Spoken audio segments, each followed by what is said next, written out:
Hi everybody welcome to honey stories. నేను మీ లక్ష్మి. ఎరగంట హస్బెండ్ 71 ఎపిసోడ్ ఫ్రెండ్స్. మావయ్య ఆ విషయం తెలియకుండా మాట్లాడుకు మర్యాదగా ఉండదు అంటూ అరిచింది రేట.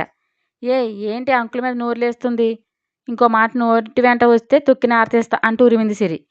ఈవిల్ స్మైల్ ఇస్తూ ఏంటి తెగచించుకుంటున్నావు, నీకు అన్నయ్య వరుస అయితే నాకు సొంత బావ, నీకంటే నాకే ఎక్కువ హక్కు ఉంది అని అదోలా చూస్తూ కోటేశ్వరిని వలవేసి నీ ఆడపడుచు కట్టబెట్టాలని బాగానే ట్రై చేస్తున్నావు అంది.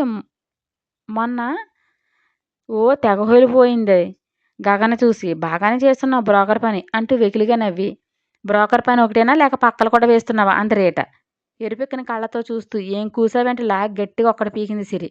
పాప దెబ్బ రుచి చూడక సిరి చేతివాటం తగలగానే 4 అడుగులు దూరం వెళ్ళి ఫ్లోర్కి అతుక్కుపోయింది బలిలా. ఎంత కొవ్వే, నా బేబీ మీద హ్యాండ్ వేస్తావే అంటూ అరుస్తూ సిరి మీద దూకబోయాడు జగదీష్.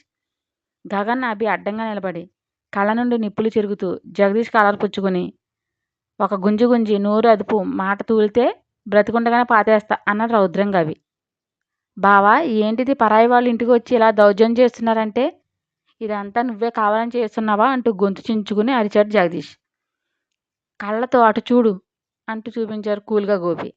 ఫ్లోర్ మీద పడిన రేటాను పైకి లేపి మళ్ళీ దవడలు వాయించి జుట్టు పట్టుకుని వెనక్కి వంచి, ఏంటే వాగుతున్నావు, నీలాంటి బ్యాచ్ అనుకున్నావా, నాటపడుచు గోల్డ్, తన కాలి గోటుకు కూడా తోగవు, అలాంటిది తననే వేలెత్తి చూపించి ధైర్యం వచ్చిందే అంటూ మళ్ళీ 2 పీకి నీకులా 4 కడుపులు తీయించుకుని 5వ తీస్తే సస్తావని తెలిసి అది గగన్ అకౌంట్లో వేద్దామని కన్నింగ్ ప్లాన్తో దిగబడ్డారు మీ బాబు కూతుళ్ళు అంది కోపంగా సిరి. రత్నం మేడం ఫ్యూజులు ఎగిరిపోయాయి. వాట్ అంటూ గావుకేక పెట్టింది. సిరి చెప్పింది డైజెస్ట్ కాక. పాపం గట్టి వడదెబ్బే తగిలింది నా పెళ్ళానికి, గోపి అన్నారు ఘోష. ఇష్ట్రూ ఆంటీ, వీళ్లకు నీ మీద గగన్ మీద ప్రేమ కారిపోయి ఇక్కడ పరిగెత్తి రాలేదు, వీళ్ళ స్వార్థం కోసం వలస పక్షుల్లో ఎగురుకుంటూ వచ్చాయి అంది సిరి. రత్నం, ఈ అమ్మాయి చెప్పినవని అబద్ధాలు, నువ్వు నమ్మకు. నోటుకొచ్చినట్లు వాగితే బాగోదు, చెబుతున్నా, నా బేబీ మీద నిందలు వేస్తావా అంటూ కోపంగా ఊగాడు జగదీష్. హలో ఓల్డ్ మ్యాన్, ఎందుకు అంత బీపీ తెచ్చుకుంటావు, నిందల నిజాలు ఇప్పుడు నిరూపిస్తా అని వీడియో కాల్ చేసింది సిరి. తన ఫ్రెండ్ లిఫ్ట్ చేసి చెప్పవే అంది. కీతు, మీ మేడం జెన్నీకి ఇవ్వు అంటూ ఆర్డర్ వేసింది సిరి. 2 minutes అని తన క్యాబిన్ నుండి జెన్ను క్యాబిన్కి వెళ్ళింది కీతు. హాస్పిటల్ చూసేసరికి బాబు కూతుర్లు హార్ట్ 200 స్పీడ్ కొట్టుకుంటుంది. జెన్నీ అనే లేడీ డాక్టర్ లైన్లోకి రాగానే పొలైట్గా విష్ చేసి రేటా వైపు చూపించి ఇంగ్లీష్లో అడిగింది సిరి. వాళ్ళ ఇంగ్లీష్ టాక్కుంటారు, మనం తెలుగులో వినేద్దాం. మ్యామ్, మీకు తెలుసా అని ప్రశ్నించింది సిరి. యా అంది జెన్నీ. రేటా ఎన్ని టైమ్స్ అబార్ట్ చేయించుకుంది అని సీరియస్గా అడిగింది సిరి. 4 times అంటూ టక్కునే ఆన్సర్ చేసింది. తన హెల్త్ కండిషన్ ఏంటి మేడం అంది సిరి. 5 times అబార్షన్ చేస్తే తనకు డేంజర్, అందుకే నో చెప్పా, అబోర్ట్ చేయడానికి అని చెప్పింది జెన్నీ. థ్యాంక్ యూ మ్యామ్ అని కట్ చేసి, ఇప్పుడు ఏమంటారు రేటా తండ్రి గారు అంటూ యాటిట్యూడ్ లుక్తో అడిగింది సిరి. అప్పటిదాకా కళ్ళు తాగిన కూతుల గంతులు వేసిన సిరి నిజాలన్నీ లైవ్లో చూపించేసరికి చేతులు పిసికేసుకుంటూ చూశారు ఇద్దరు. ఇది వీళ్ళ వికృత రూపాలు ఆంటీ, మిర్చేదంతా బంగారం కాదు, ఈ పాప పట్లో ఆల్రెడీ బేబీ ఉంది, అది ఎవరి దయో మా భయ్యాకి చేద్దామని వచ్చింది, అంతేగాని ప్రేమ కారిపోయి కాదు అంది సిరి. రత్నం లాగా ఒక్కడి కొట్టి, మరీ ఎంత దరిద్రపు కూడదని అనుకోలేదే, ఎవరితోనో కడుపు చేయించుకుని నా కొడుకు అంటకట్టాలని చూస్తావా, ఎంత ధైర్యమే నీకు అంటూ మళ్ళీ పీకింది. రత్నం అంటూ అరిచి, మాకు జరిగిన అవమానాన్ని మీరు భారీ మూల్యం చెల్లించుకుంటారు అంటూ చిందులు దొక్కాడు జగదీష్. నోర్మి, కూతుర్ని ఎలా పెంచాలో తెలియని నువ్వు మాట్లాడకు, మమ్మల్ని బెదిరించి భయపెట్టి ఈ చెడిపోయిందని నా ఇంటికి పంపాలని చూస్తా, చంపేస్తా అంది కళ్ళెర చేసే రత్నం. వాట్ డాడ్, ఇంకా వీళ్ళతో మాటలు, వీళ్ళు ఇప్పుడే రోడ్డు మీదకి రావాలి, వీళ్ళ పొగరు అనగాలి అంటూ ఎగిరింది రేట. ఆపవే, మిడిచిపడిపోయింది చాలు, ఓ గెంతకు అసలే కడుపుతో ఉన్నావు, అది పోతే నువ్వు హరి అంటావు అని నాకు డౌట్ కొడుతుందే, మీ మీద మీకు అసలు సిగ్గు, శరం, రోషం, పౌరుషం లాంటివి ఉన్నాయే, మీ ఒంట్లో బ్లడ్ ఉందా లేక మురుక్కాలు దట్టి వాటర్ ప్రవహిస్తుందా, కోట్ల లాభాలు దుబ్బి ఇప్పుడు మీ ఆటలు సాగలేదని వీళ్ళంతా రోడ్డు మీద పడాలంటారా, ఏం మనుషులే తూ అంటూ ఊసి, మీది ఒక బ్రతికైనా బురదల్లో దొర్లే పందికైనా విలువ ఉంటుంది మీకు అంటూ పెదవిరిచి లేదు అన్నట్లు అంది సిరి. బంగారం వాళ్ళతో ఎందుకురా, వేస్ట్ డిస్కషన్ అంటూ వచ్చారు రవీంద్ర గారు. వాళ్ళు ఏంటో చెప్పేవాళ్ళు లేక బాగా పాడైపోయారు మాము. అందుకే కాస్త జ్ఞానం నేర్పుతున్నా అంది నవ్వుతూ సిరి. చెవిటోడి ముందు శంకరం ఊదినట్టే వీళ్లకు మంచి చెప్పడం అంటే అని అసహ్యంగా చూశారు గగన్. హలో మిస్టర్ జగదీష్, నీ షేర్స్ మొత్తం మాకు ట్రాన్స్ఫర్ చేసినట్లు డాక్యుమెంట్ సైన్ చేయి. అలానే నీ అమౌంట్ నీ బ్యాంక్ క్రెడిట్ అవుతుంది అన్నారు రవీంద్ర. పళ్ళు నూరేస్తూ నా షేర్స్ ఇవ్వను అన్నారు జగదీష్. ఇవ్వాలి, నీ టైం ఓవర్. ఇంకా వేషాలు వేస్తే మీ సాల్తీలు కూడా గల్లంత అవుతాయి, చూసుకోండి అంటూ డెడ్లీ లుక్ విసిరాడు రవీంద్ర. ఆ చూపులో కాన్ఫిడెంట్ ఒళ్ళు షేక్ అయ్యి ముట్టి ఎగరేస్తూ డాక్యుమెంట్ మీద బరబరా బరికేశాడు సంతకాలు జగదీష్. వాటిని తీసుకుని గుడ్, మంచిగా వచ్చిందాన్ని దుబ్బేయండి అంది బలుపుగా సిరి.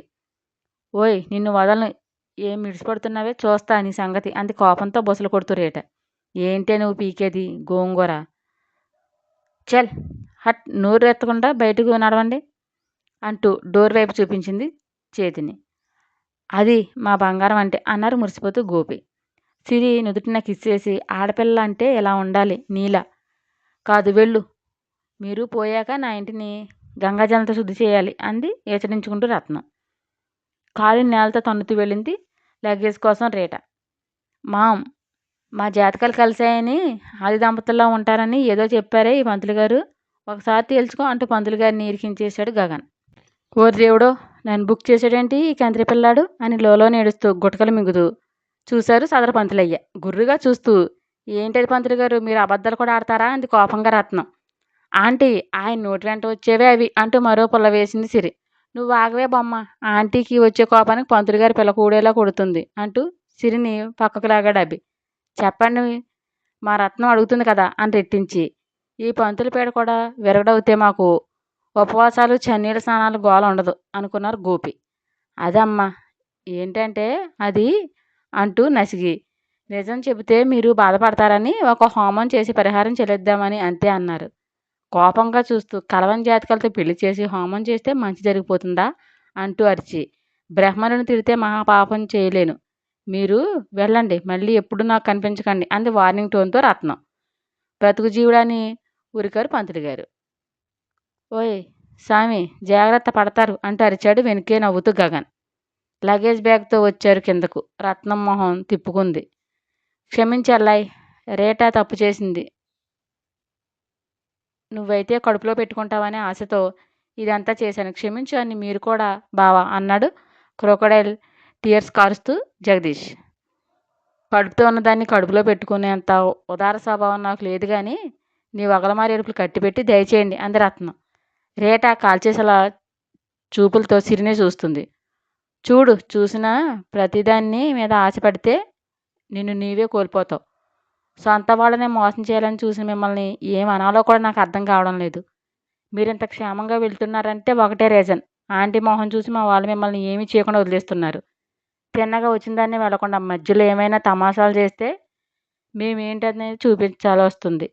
మైండ్ ఇట్ అని డెడ్లీ వార్నింగ్ ఇచ్చింది సిరివల్లి. మౌనంగా తలదించుకుని బయటికి వెళ్ళారు బాబు కూతురు. అమ్మయ్య, పేడ పోయింది, థ్యాంక్స్ అమ్మూరు అన్నాడు రిలాక్స్గా గగన్. అమ్మూరేంట్రా, బంగారం సిరి, మహాలక్ష్మి అంటూ చేతులతో దిష్టి తీసి ముట్టుకలు విరిచి మురుస్తూ రత్నం. నిజంగానే లక్ష్మి నా కూతురు అంటూ రొయ్య మీసలు దువ్వారు గోపీనాథ్. ఉండండి, మీ అందరికీ స్వీట్ తెస్తా అని కిచెన్లోకి వెళ్ళింది రత్నం. చాలా థ్యాంక్స్ రవీంద్ర, మీరు చేసిన హెల్ప్కి అని చేతులు పట్టుకుని కృతజ్ఞతలు చెప్పారు గోపి. మనలో మనకి ఇలాంటి ఫార్మాలిటీస్ ఏమి వద్దు బావగారు అన్నారు రవీంద్ర. కూర్చోండి అని సిరమ్మ, రేటా గురించి నీకు ఎలా తెలిసిందిరా అని అడిగారు గోపి. దాని వాలకం చూస్తుంటే నాకు ఫస్ట్ నుండి డౌట్ కొడుతుంది పెదనాన్న, అందుకే ఎందుకైనా మంచిదని నా ఫ్రెండ్ ఫారెన్లో మెడిసిన్ చేస్తుంది, దాన్ని తెలుసుకోమని చెప్పి రేటా ఫోటో సెండ్ చేశా. లక్కీగా తన మేడంనే రేటాకి ట్రీట్మెంట్ చేసిందని తెలిసింది అని చెప్పింది సిరి. సమయం కూడితే అన్నీ అలానే కలిసి వస్తాయని. ఆ ముదనష్టపతి మరీ ఎంత బతికించింది అనుకోలేదు. ఏదో ఫాస్ట్ కల్చర్ అలవాటు పడుతుందిలే, 4 రోజులు చన్నీళ్ళలో ముంచి లేపితే సరే అవుతుంది అనుకున్నా అంది బొగ్గలు నొక్కుంటూ రత్నం. పిచ్చిమా, దాన్ని కూల్ వాటర్లోనే కాదు మరిగే ఆయిల్లో వేసినా దాని గుణం మారదు అన్నాడు ఆవిడిచ్చిన సేమియాని తాగుతూ గగన్. గగన్ డిప్ప మీద ఒకటి పీకి, ఎదరవాళ్ళకు తొక్కలో సలహా ఇస్తావు, కొంపలో ఉన్నవాళ్ళు ఎవరు ఎలాంటి వాళ్ళు చూసుకోవద్దా అన్నాడు అభి.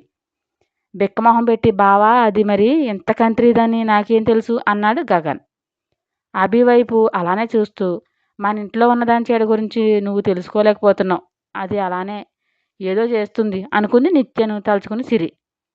నా స్టోరీ మీకు నచ్చినట్లయితే ఒక లైక్ ఇచ్చి కామెంట్ చేయండి. ప్లీజ్ షేర్ అండ్ సబ్స్క్రైబ్ చేయండి బడ్డీస్.